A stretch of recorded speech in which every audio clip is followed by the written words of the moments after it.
성령의 은혜가 오늘도 당신 안에 머물러 그 은혜가 하루의 시작부터 끝까지 당신의 마음과 가정을 부드럽게 감싸기를 진심으로 바랍니다. 이 채널의 말씀을 통해 당신의 삶이 감사와 찬양으로 채워지고 기도가 응답으로 이어지기를 축복합니다.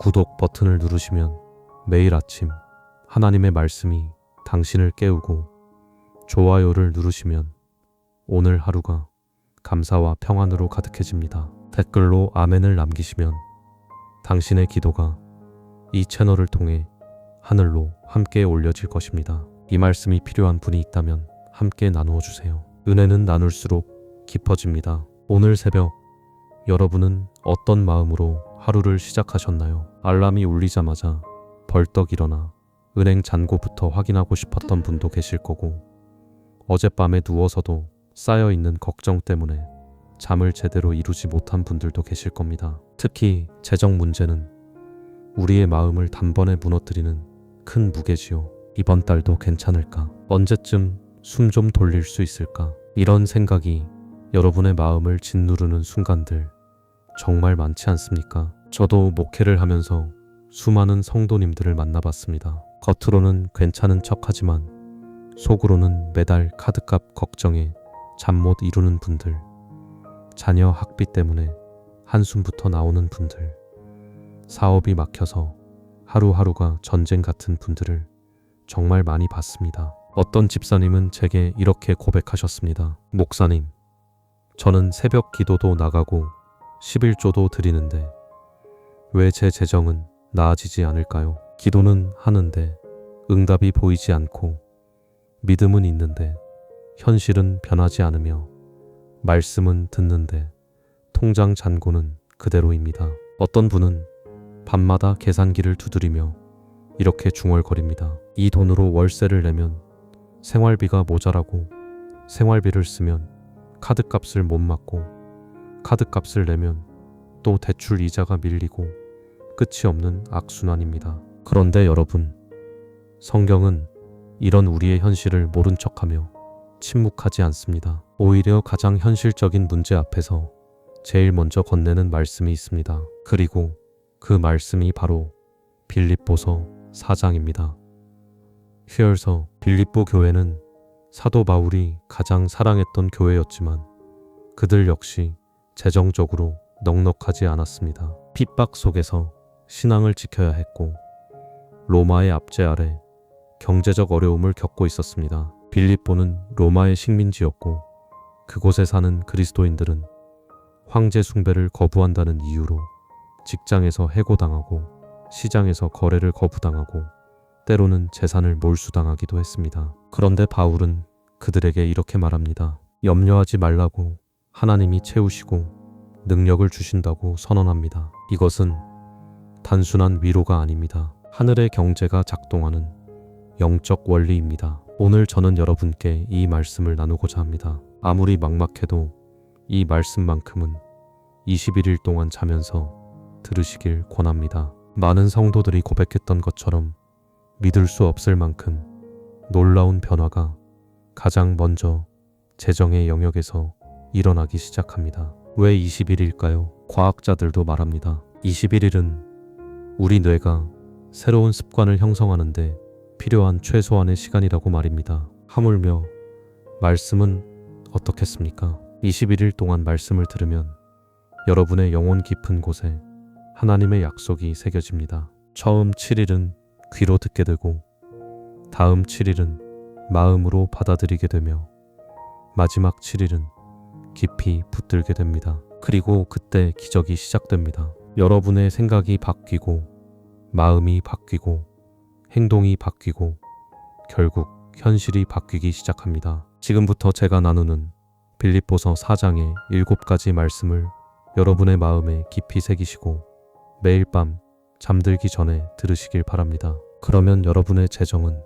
반드시 움직이기 시작할 것입니다. 사랑하는 성도님들, 빌립보서 4장 4절 말씀을 함께 읽어보겠습니다.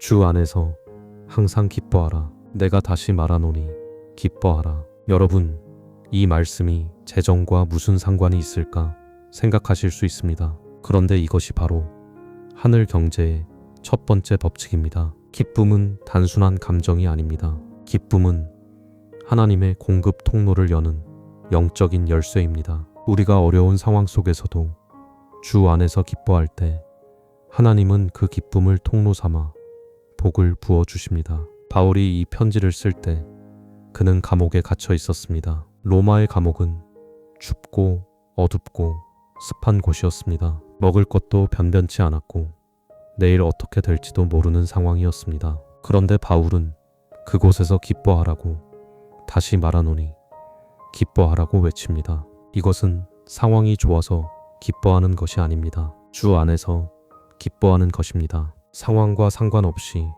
현실과 무관하게 오직 주님 때문에 기뻐하는 것입니다. 제가 아는 한 권사님이 계셨습니다. 부산에 사시는 분인데 남편이 사업에 실패하고 빚만 7천만 원이 남았습니다. 매일 밤 독촉 전화가 오고 아이들 학비도 못 내는 상황이었습니다. 권사님은 매일 울면서 기도했습니다. 하나님, 왜 저희에게 이런 시련을 주십니까? 저희가 무슨 죄를 지었습니까? 그런데 아무리 기도해도 상황은 나아지지 않았습니다. 오히려 더 악화되는 것 같았습니다. 그러던 어느 날 권사님은 새벽 예배에서 이 말씀을 들었습니다. 항상 기뻐하라. 내가 다시 말하노니 기뻐하라. 권사님은 그날 깨달았습니다. 자신이 상황만 보고 불평하고 있었다는 것을요. 그날부터 권사님은 결단했습니다. 상황이 바뀔 때까지 기다리지 않고 지금 이 순간부터 주 안에서 기뻐하기로 말입니다. 매일 아침 일어나서 감사 찬양을 불렀습니다. 빚이 있어도 찬양했습니다. 통장이 텅 비어 있어도 찬양했습니다. 독촉 전화가 와도 찬양했습니다. 처음에는 억지로 하는 것 같았습니다. 기쁘지도 않은데 기뻐하는 척 하는 것 같았습니다. 그런데 신기하게도 일주일쯤 지나자 기쁨이 올라오기 시작했습니다. 상황은 하나도 안 바뀌었는데 마음이 가벼워졌습니다. 그렇게 21일이 지났을 때 놀라운 일이 일어났습니다. 남편이 다니던 회사에서 갑자기 퇴직금 정산 실수가 발견되어 밀린 돈 3천만 원을 받게 되었고 권사님이 오래전에 신청했던 정부 지원금도 갑자기 승인되어 2천만 원이 들어왔습니다. 그리고 교회 성도 한 분이 아무 이유 없이 찾아와서 2천만 원을 건네며 이렇게 말했답니다. 권사님, 하나님이 이걸 드리라고 하셔서 왔어요. 저도 이유는 모르겠는데 권사님 생각이 계속 나서 기도했더니 하나님이 이걸 드리라고 하셔서요. 기적이었습니다. 7천만 원. 빚이 단 21일 만에 모두 정리되었습니다. 권사님은 울면서 이렇게 고백했습니다. 목사님, 제가 기뻐하니까 하나님이 일하시더라고요. 제가 불평하고 원망할 때는 아무 일도 안 일어났는데 기뻐하기 시작하니까 하늘 문이 열렸어요. 여러분, 이것이 항상 기뻐하라는 말씀의 능력입니다. 기쁨은 우리의 상황을 바꾸는 것이 아니라 하나님이 일하실 수 있는 환경을 만드는 것입니다. 우리가 불평하고 원망할 때는 하나님도 일하실 수가 없습니다. 왜냐하면 불평과 원망은 불신앙의 표현이기 때문입니다. 하지만 우리가 어려운 중에도 기뻐할 때 그것은 하나님을 신뢰한다는 믿음의 표현입니다. 그리고 하나님은 그 믿음을 보시고 놀라운 길을 여십니다. 혹시 지금 여러분의 재정이 막혀 있습니까? 그렇다면 오늘부터 기뻐하십시오. 상황이 좋아져서가 아니라 주 안에서 기뻐하십시오. 억지로라도 찬양하고 억지로라도 감사하고 억지로라도 웃으십시오. 그러면 신기하게도 진짜 기쁨이 올라오기 시작합니다. 그리고 그때 하나님이 반드시 길을 여실 것입니다. 이것이 재정 회복의 첫 번째 비밀입니다. 빌립보서 4장 6절 말씀입니다. 아무것도 염려하지 말고 다만 모든 일에 기도와 간구로 너희 구할 것을 감사함으로 하나님께 아뢰라. 사랑하는 믿음의 가족들, 이 말씀은 걱정하지 말라는 단순한 위로가 아니라 하늘의 경제가 움직이는 원리입니다. 우리가 염려에 붙잡히는 순간 하나님께서 일하실 통로가 막혀버립니다. 하지만 염려를 하나님께 올려놓는 순간 그분의 공급은 다시 흐르기 시작합니다. 염려는 우리 마음의 문을 닫아버리지만 기도는 하늘 문을 여는 열쇠입니다. 아무것도 염려하지 말라는 이 명령은 쉬운 말이 아닙니다. 사실 우리는 매일 염려하며 살아갑니다. 내일 걱정, 다음 달 걱정, 내년 걱정으로 가득 차 있습니다. 그런데 하나님은 말씀하십니다. 아무것도 염려하지 말라고요. 이것은 무책임하게 아무 생각 없이 살라는 뜻이 아닙니다. 염려의 무게를 하나님께 올려놓고 하나님이 책임지시게 하라는 뜻입니다. 제가 대구에서 만난 한 집사님 이야기를 들려드리겠습니다. 40대 후반의 집사님이셨는데 코로나 때 운영하던 식당이 문을 닫았습니다. 대출금 5천만 원의 월세도 밀렸고 두 아들 대학 등록금도 막막한 상황이었습니다. 집사님은 매일 밤 잠을 못 이뤘습니다. 은행 통장을 들여다보고 계산기를 두드리고 한숨만 쉬었습니다. 아내와도 돈 문제로 자주 다투고 아이들 앞에서는 괜찮은 척했지만 속으로는 무너지고 있었습니다. 어떤 날은 새벽 3시까지 잠을 못 자고 이불 속에서 계산만 했답니다. 이자를 내려면 얼마가 필요하고 월세를 내려면 얼마가 필요하고 생활비는 얼마가 필요하고 그러다 어느 날 새벽 기도회에서 이 말씀을 들었습니다. 아무것도 염려하지 말라는 이 말씀을요. 집사님은 그 순간 깨달았습니다. 자신이 하나님보다 계산기를 더 신뢰하고 있었다는 것을요. 자신이 하나님보다 은행 통장을 더 자주 들여다보고 있었다는 것을요. 그날 집사님은 결단했습니다. 염려를 내려놓고 하나님께 모든 것을 맡기기로 했습니다. 매일 새벽 4시에 일어나 말씀을 붙들고 기도했습니다. 하나님, 제 재정을 염려하지 않겠습니다. 하나님께서 책임지실 줄 믿습니다. 계산기가 아니라 하나님을 신뢰합니다. 이렇게 21일을 기도했습니다. 그런데 놀라운 일이 일어났습니다. 먼저 마음에 평안이 왔습니다. 상황은 하나도 안 바뀌었는데 마음이 평안해졌습니다. 그리고 그 평안 가운데서 생각이 열리기 시작했습니다. 어느 날 오랜 친구에게서 전화가 왔습니다. 자기가 하던 온라인 쇼핑몰 사업에 동업하지 않겠냐는 제안이었습니다.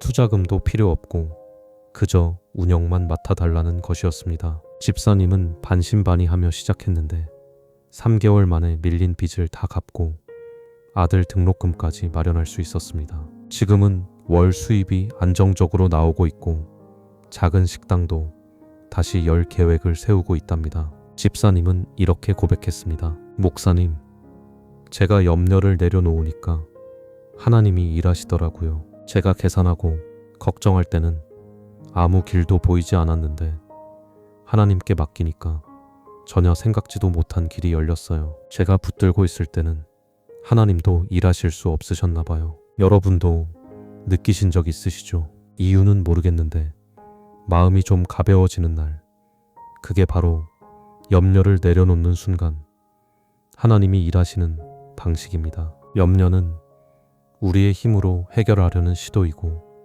기도는 하나님의 능력을 구하는 것입니다. 우리가 염려를 붙잡고 있으면 하나님도 일하실 수가 없습니다. 마치 우리가 운전대를 꽉 잡고 있으면 하나님이 운전하실 수 없는 것과 같습니다. 하지만 염려를 내려놓고 기도로 나아가면 하나님은 우리가 상상도 못한 방법으로 길을 여십니다. 혹시 지금 여러분이 재정 때문에 밤잠을 설치고 계십니까? 혹시 매일 계산기를 두드리며 한숨을 쉬고 계십니까? 그렇다면 오늘 밤부터 이 말씀을 들으십시오. 염려를 내려놓고 하나님께 맡기십시오. 계산기 대신 성경을 펴고 통장 대신 하나님을 바라보십시오. 그러면 하나님이 반드시 일하실 것입니다. 이것이 재정 회복의 두 번째 비밀입니다. 같은 빌립보서 4장 6절 말씀의 후반부를 다시 보겠습니다. 다만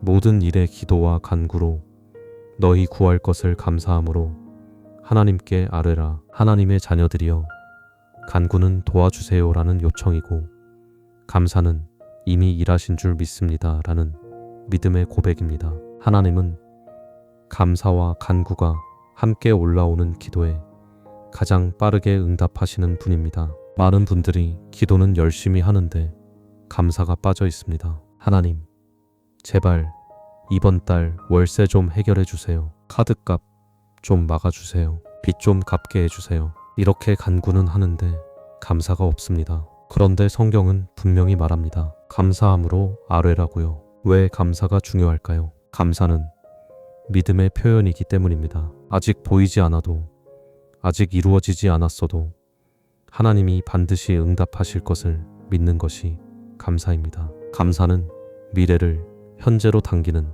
믿음의 행위입니다.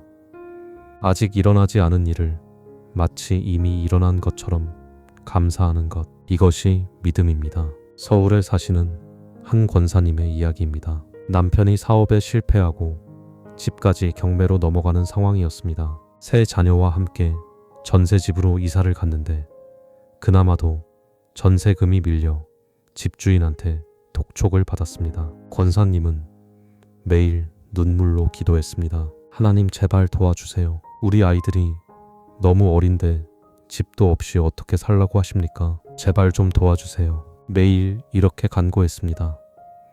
그런데 아무리 기도해도 상황은 나아지지 않았습니다. 오히려 점점 더 악화되는 것 같았습니다. 권사님은 기도해도 소용없다는 생각이 들기 시작했습니다. 하나님이 정말 들으시기는 하실까? 혹시 하나님이 저희를 버리신 건 아닐까? 그러던 어느 날 새벽 예배에서 목사님이 이 말씀을 전했습니다. 감사함으로 하나님께 아뢰라는 말씀을요. 목사님은 이렇게 설교했습니다. 여러분, 간구만 하고 감사가 없으면 그것은 불평입니다. 하지만 간구에 감사를 더하면 그것은 믿음의 기도가 됩니다. 권사님은 그 순간 깨달았습니다. 자신이 간구만 하고 감사는 하지 않았다는 것을요. 자신이 하나님께 요구만 하고 신뢰는 하지 않았다는 것을요. 그날부터 권사님은 기도를 바꿨습니다. 하나님, 아직 답이 보이지 않지만 감사합니다. 하나님이 반드시 길을 여실 줄 믿고 감사합니다. 이미 응답하셨다고 믿고 감사합니다. 우리 가족을 지키실 줄 믿고 감사합니다. 매일 이렇게 감사 기도를 드렸습니다. 신기하게도 감사하기 시작하니까 마음이 바뀌기 시작했습니다. 절망이 희망으로 바뀌고 두려움이 기대로 바뀌고 불안이 평안으로 바뀌었습니다. 그렇게 21일이 지났을 때 기적이 일어났습니다. 남편이 옛날 직장 동료에게서 연락을 받았습니다. 새로 시작하는 사업에 같이 하자는 제안이었고 초기 투자금도 필요 없다고 했습니다. 남편이 그 일을 시작했고 3개월 만에 안정적인 수입이 생겼습니다. 밀린 전세금을 갚고 아이들 학원비도 낼 수 있게 되었습니다. 지금은 다시 내 집 마련을 위해 저축까지 하고 있고 1년 후에는 작은 아파트를 살 계획까지 세우고 있답니다. 권사님은 이렇게 고백했습니다. 목사님, 제가 감사를 더했더니 기도가 달라지더라고요. 간구만 할 때는 마음이 불안했는데 감사를 더하니까 마음에 평안이 왔어요. 그리고 그때부터 하나님이 일하시기 시작했어요. 감사는 하나님을 움직이는 게 아니라 우리 마음을 움직이는 거더라고요. 우리 마음이 믿음으로 열리니까 하나님의 은혜가 들어올 수 있었던 거예요. 혹시 여러분의 재정도 기도는 했지만 감사함이 빠져 있었던 적은 없나요? 감사함은 기적의 문을 여는 열쇠입니다. 오늘부터 여러분의 기도에 감사를 더하십시오. 아직 보이지 않아도, 아직 이루어지지 않았어도 하나님이 반드시 하실 것을 믿고 감사하십시오. 매일 아침 눈을 뜨면서 감사하고 매일 밤 잠들기 전에 감사하십시오. 그러면 하나님이 반드시 응답하실 것입니다. 이것이 재정 회복의 세 번째 비밀입니다. 빌립보서 4장 7절 말씀입니다. 그리하면 모든 지각을 뛰어넘는 하나님의 평강이 그리스도 예수 안에서 너희 마음과 생각을 지키시리라. 사랑하는 성도님들, 재정 문제는 돈이 없어서 무너지는 게 아니라 평강이 사라져서 무너집니다. 평강이 지켜지면 현실이 조금 늦게 바뀌어도 우리 마음은 흔들리지 않습니다. 그리고 그때 하나님은 생각지도 못한 길을 열어주시는 분입니다. 지각에 뛰어난 평강이라는 표현을 주목해 보십시오. 이것은 우리가 이해할 수 없는 우리의 지각을 넘어서는 평강입니다. 상황으로는 평안할 수 없는데도 평안한 것, 현실로는 무너져야 하는데도 무너지지 않는 것, 이것이 바로 하나님의 평강입니다. 이 평강은 우리가 만들어내는 것이 아닙니다. 하나님이 주시는 것입니다. 우리가 노력해서 얻는 것이 아니라 하나님께 맡길 때 주어지는 선물입니다. 광주에 사시는 한 집사님의 간증입니다. 50대 초반의 집사님이셨는데 갑자기 회사에서 구조조정으로 해고당했습니다. 집사님은 그 회사에서 25년을 근무했고 이제 2년만 더 있으면 정년 퇴직이었습니다. 퇴직금도 제대로 받지 못했고 재취업도 쉽지 않은 나이였습니다. 집에는 고사들과 대학생 딸이 있었고 매달 나가는 생활비도 만만치 않았습니다. 집사님은 처음에는 패닉 상태였습니다. 어떻게 해야 할지, 앞으로 어떻게 살아야 할지 막막했습니다. 밤마다 잠을 못 자고 아내 얼굴을 마주하기도 힘들었습니다. 25년 동안 성실하게 일했는데 이렇게 버려지다니 억울하고 분하고 막막했습니다. 그런데 어느 날 새벽 기도회에서 이 말씀을 들었습니다. 하나님의 평강이 너희 마음과 생각을 지키시리라는 말씀을요. 집사님은 그날부터 이 말씀을 붙들었습니다. 매일 밤 잠들기 전에 이 말씀을 들었고 아침에 일어나서도 이 말씀을 묵상했습니다. 하나님, 제 상황은 막막하지만 제 마음만큼은 지켜주세요. 평강을 잃지 않게 해주세요. 무너지지 않게 지켜주세요. 신기하게도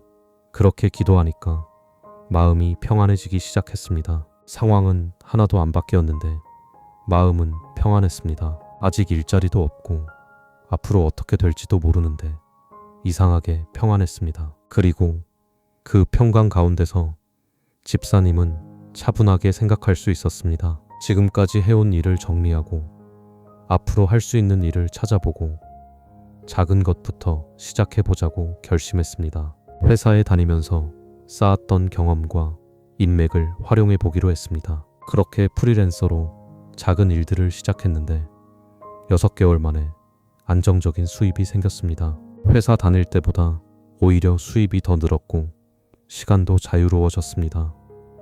지금은 자녀들 학비도 넉넉하게 되고 있고 은퇴 준비까지 하고 있습니다. 집사님은 이렇게 고백했습니다. 목사님, 제가 평강을 잃었다면 아마 포기하고 무너졌을 거예요. 그런데 하나님이 제 마음을 지켜주시니까 차분하게 생각하고 새로운 길을 찾을 수 있었어요. 평강은 정말 우리를 지키는 능력이에요. 평강이 있으면 아무리 어려워도 견딜 수 있고, 평강이 있으면 길이 보이고, 평강이 있으면 희망을 잃지 않아요. 여러분, 재정이 어렵다고 해서 마음까지 무너뜨리지 마십시오. 하나님의 평강이 여러분의 마음과 생각을 지키실 것입니다. 그 평강 가운데서 하나님은 새로운 길을 보여주실 것입니다. 평강을 잃으면 모든 것을 잃지만 평강을 지키면 모든 것을 지킬 수 있습니다. 오늘 밤부터 이 말씀을 들으십시오. 그리고 하나님의 평강이 여러분 안에 임하게 하십시오.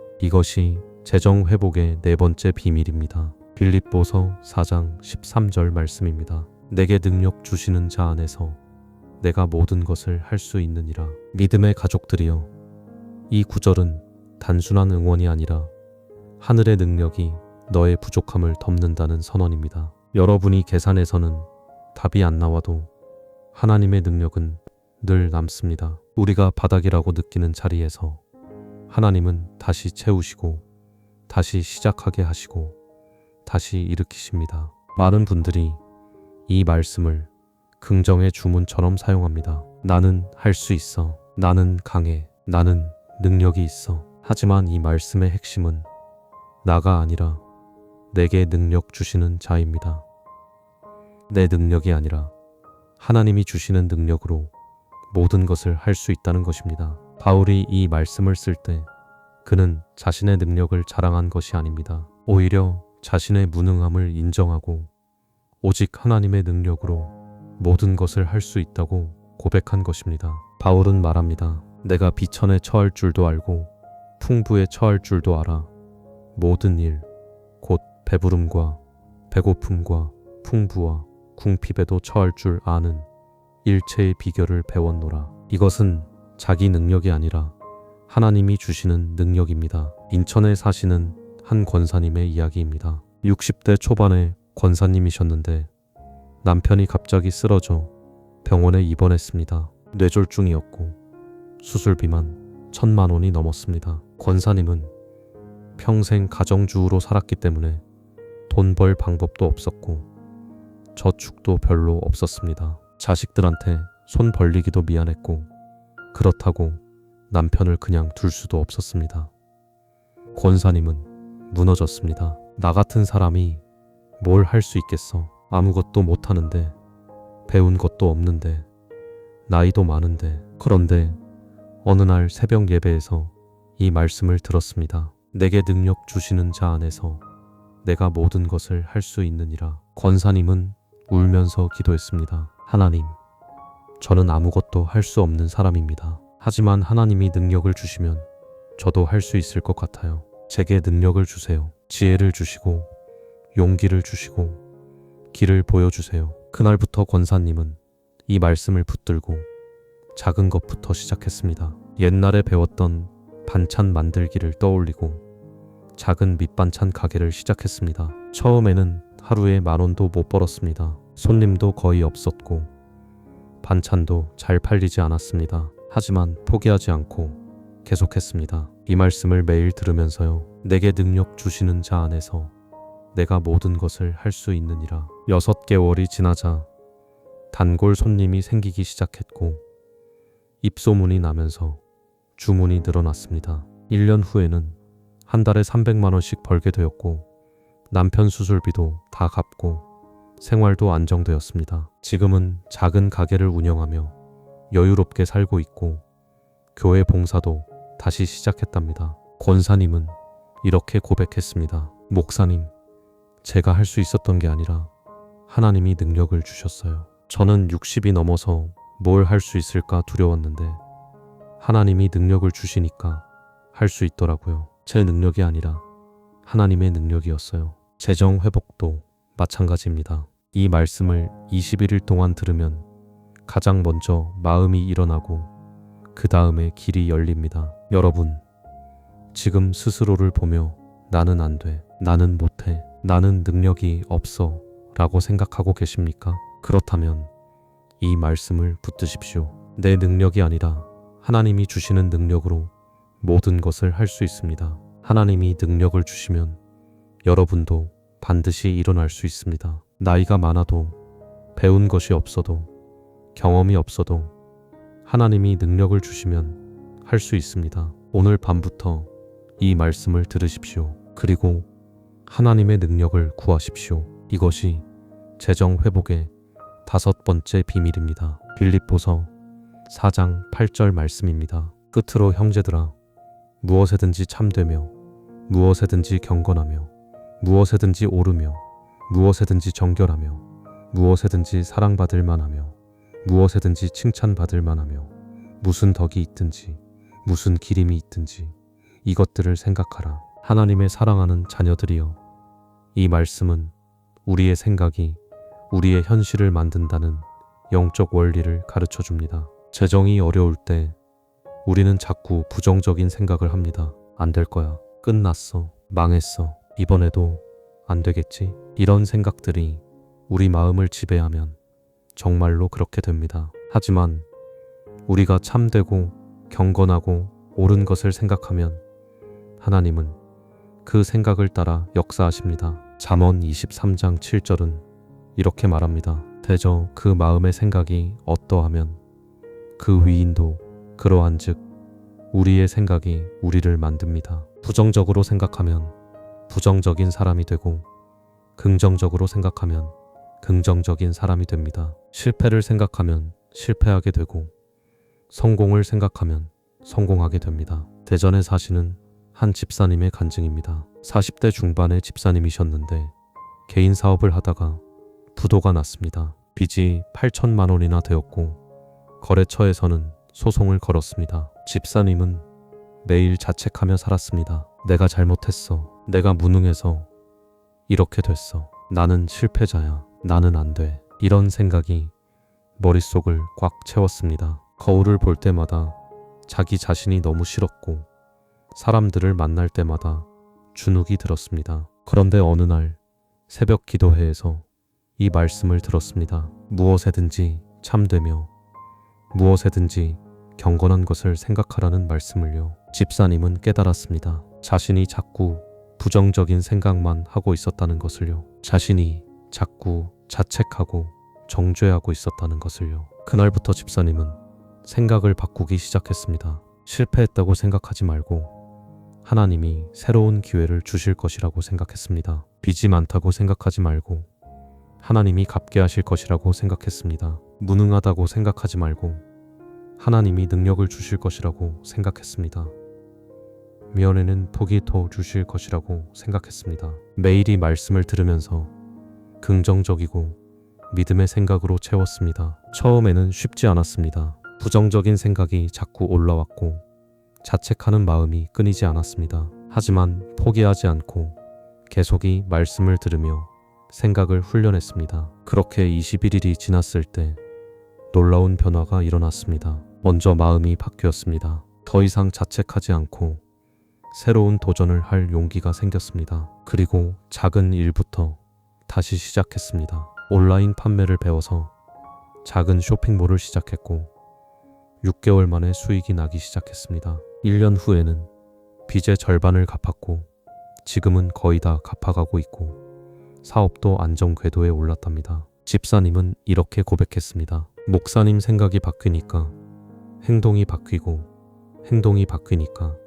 현실이 바뀌더라고요. 제가 부정적으로 생각할 때는 아무것도 할 수 없었는데 믿음으로 생각하니까 용기가 생기고 길이 보였어요. 생각은 정말 중요해요. 같은 상황이라도 어떻게 생각하느냐에 따라 결과가 완전히 달라져요. 여러분, 지금 어떤 생각으로 하루를 사십니까? 혹시 부정적인 생각, 절망적인 생각, 자책하는 생각으로 가득 차 있지는 않습니까? 그렇다면 오늘부터 생각을 바꾸십시오. 참된 것, 경건한 것, 옳은 것, 칭찬받을 만한 것을 생각하십시오. 하나님이 일하실 것을 생각하고 하나님이 길을 여실 것을 생각하고 하나님이 채우실 것을 생각하십시오. 문제를 생각하지 말고 해결을 생각하고 실패를 생각하지 말고 성공을 생각하고 부족을 생각하지 말고 풍성함을 생각하십시오. 그러면 여러분의 생각대로 이루어질 것입니다. 이것이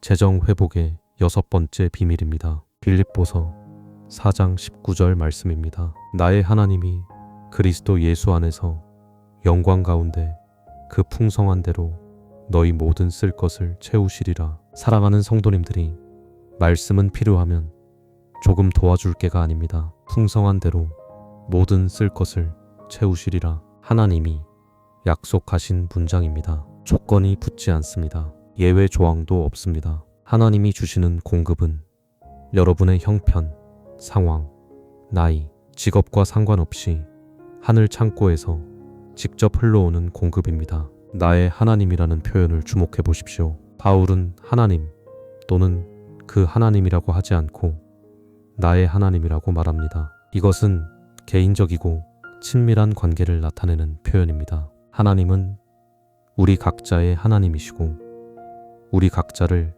개인적으로 책임지시는 분입니다. 울산에 사시는 한 권사님의 마지막 간증을 들려드리겠습니다. 70대 초반의 권사님이셨는데 남편이 돌아가시고 혼자 사셨습니다.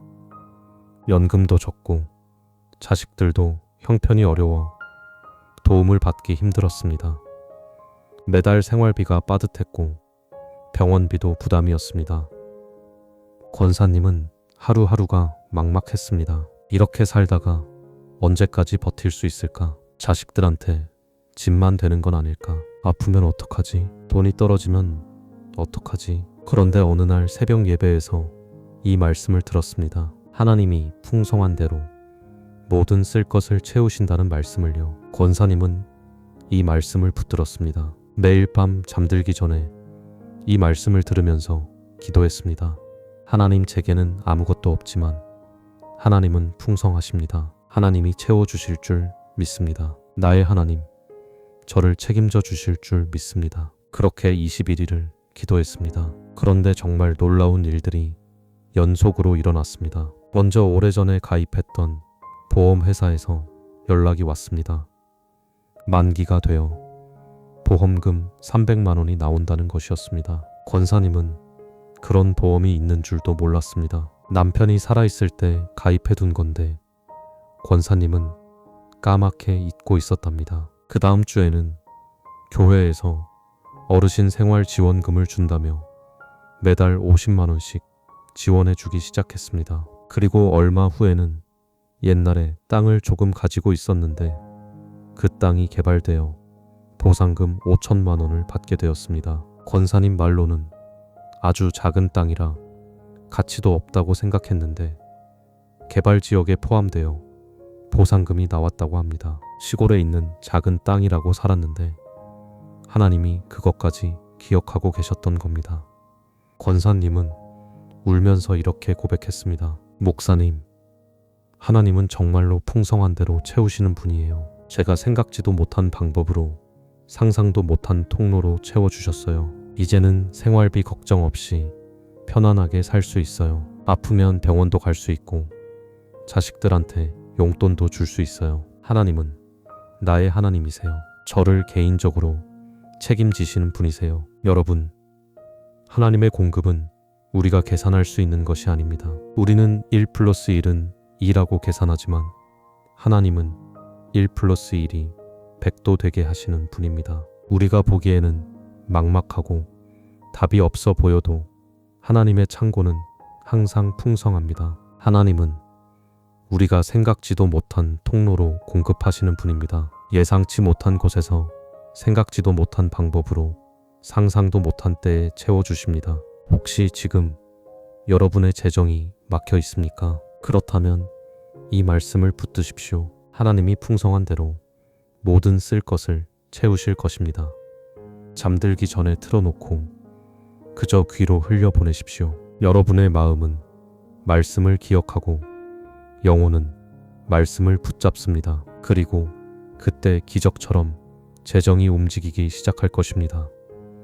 이것이 재정 회복의 7번째이자 마지막 비밀입니다. 사랑하는 믿음의 가족들이여, 오늘 여러분과 함께 나눈 빌립보서 4장의 7가지 말씀을 다시 한번 기억해 주십시오. 첫째, 항상 기뻐하라는 재정 회복의 시작입니다. 상황이 아니라 주 안에서 기뻐할 때 하나님의 공급 통로가 열립니다. 둘째, 아무것도 염려하지 말라는 하나님의 선언입니다. 염려를 내려놓고 하나님께 맡길 때 하나님이 일하시기 시작합니다. 셋째, 기도와 간구에 감사함을 더하십시오. 감사는 믿음의 표현이고 기적의 문을 여는 열쇠입니다. 넷째, 하나님의 평강이 여러분의 마음을 지킵니다. 평강이 지켜지면 어떤 상황에서도 무너지지 않고 길을 찾을 수 있습니다. 다섯째, 능력 주시는 자 안에서 모든 것을 할 수 있습니다. 내 능력이 아니라